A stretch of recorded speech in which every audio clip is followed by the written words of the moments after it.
Bakit hindi ko pagkakakitaan ang Facebook at TikTok account ko kung babad naman ako dito?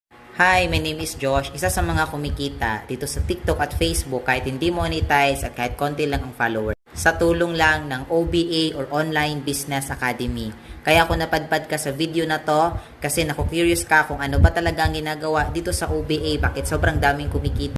Tapusin mo lang ang video na to. Dito pala sa OBA guys, may 3 paraan lang tayo para kumita. Step number 1, kailangan lang natin mag-copy-paste ng mga templates and scripts na ipoprovide sa'yo ng team.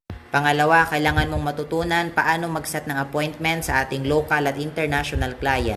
At pangatlo, tuturuan ka din namin paano mag-encode ng details ng client mo at mag-encash sa iyong sariling account ID. Yung account ID na yan ang pinakakailangan mo para makapag-umpisa ka dito. Kasi kailangan mong magkaroon ng sarili mong account at website na nakapangalan talaga sa iyo. Kaya nga kung gusto mong turuan na kita, i-comment po sa comment section ang location mo para mag-guide kita. See you! Bye-bye!